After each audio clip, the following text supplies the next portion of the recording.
Chapter 19. Gregor turned to Howard, figuring he was the best person to handle a medical crisis. What do we do? But even Howard was at a loss. I do not know. Perhaps we can file his teeth down some. I doubt pulling them is an option, but if we must... Oh, move aside, said Luxa impatiently, pushing by them. She stepped sideways onto the slope and slid, one leg extended, one leg bent at the knee, straight down into the pit. She landed on her feet and drew her sword back, sweeping it as if to attack. Stand back, Boots, she ordered, and the little girl cleared out of the way. For a moment, Gregor thought Luxa was going to kill Rip Red. She had certainly done nothing to stop the rat from suffocating in quicksand when they'd met up with her in the jungle that time. But instead of cutting Rip Red's throat, her blade smashed into his locked teeth. The ones on the left half of his mouth cracked off in jagged points. Rip Red emitted a guttural sound of pain at the impact, but lifted his head up for her to swing again. Lux's second hit shattered through the other half of Rip Red's teeth, and he slumped forward on the ground, gasping.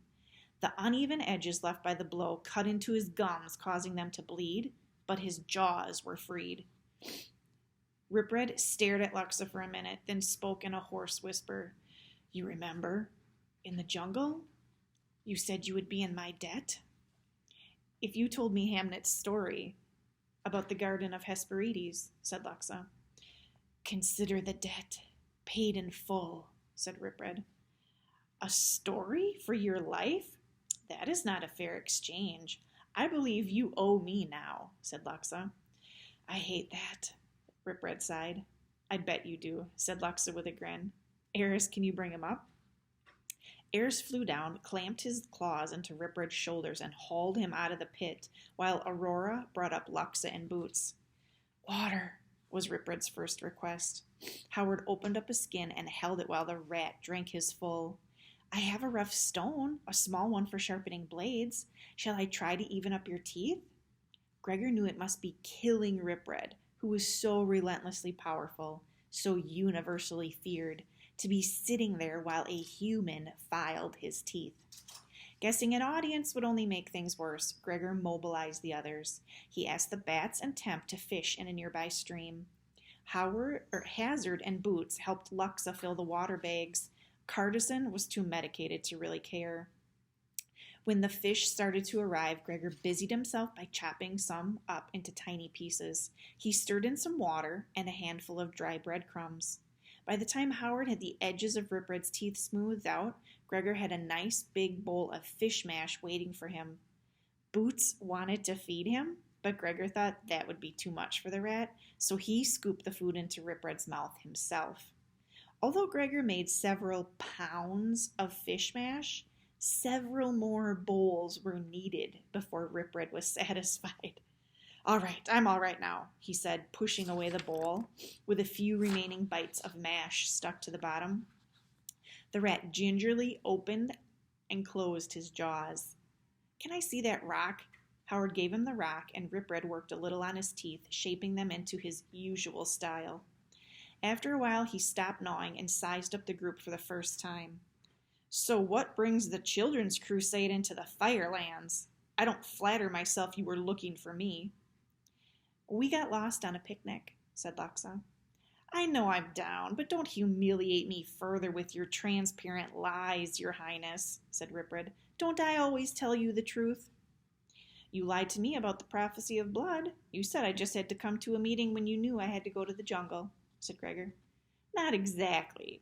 If you think back, my comments were very open to interpretation, said Rip Red.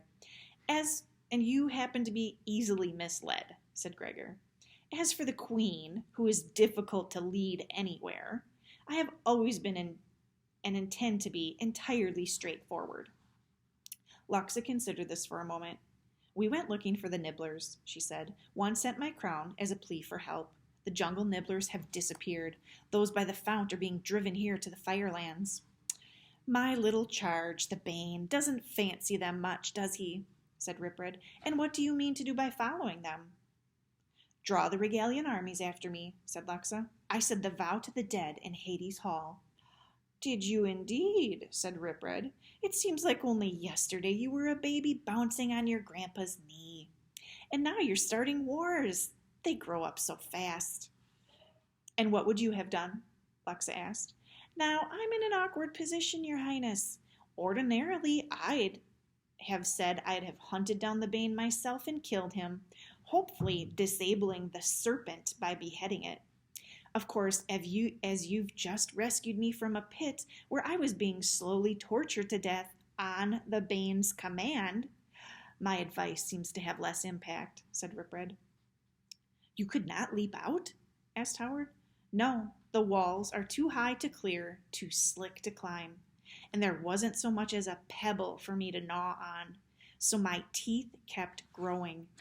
Mine locked, as opposed to growing up through my brain. Lucky for me, if not the Bane, said Ripred. He put you in there? He outfought you? Asked Gregor. Who, the Bane? Please, his soldiers did, said Ripred. But no one can touch you, said Gregor. Even a rager can be outnumbered, Gregor, said Ripred. I start to crack at about 400 to 1. You, I hear, crumbled in the face of 3. Of course, there were extenuating circumstances. What is he talking about? Asked Luxa. Gregor didn't answer. It was too embarrassing to think that Ripred knew about his episode with Twirltongue, that all the rats knew and were laughing at him. You might as well tell her before someone else does, said Ripred. 3 rats kicked my butt in the tunnels under Regalia, said Gregor. What were you and 3 rats doing under Regalia? Asked Luxa accusingly. I'll take that. See, I'd brought the Bane with me to echolocation lessons so Gregor could meet him and help me kill him. Unfortunately, my pearly friend sneaked off in the night. I had to chase him, of course, and when Gregor came down the next day for the assassination, he found not me or the Bane, but 3 of the Bane's pals, said Ripred. Now, the warrior, as I understand it, was actually doing quite well until... He looked pointedly at Gregor. Until I lost my light, muttered Gregor. And at that moment he realized that all along he'd been wrong about being so uncooperative during his lessons, and that... Ripred waited again. You were right, Ripred, said Gregor. You were right, Ripred, the rat said slowly, savoring every word. You know, I think it's been worth it. It's all been worth it just to hear those words from that mouth, said Ripred. Any more fish mash? I'm hungry again. Ripred stuck his nose in the remaining fish mash and lapped it up. Gregor could feel Luxa's eyes burning holes in him.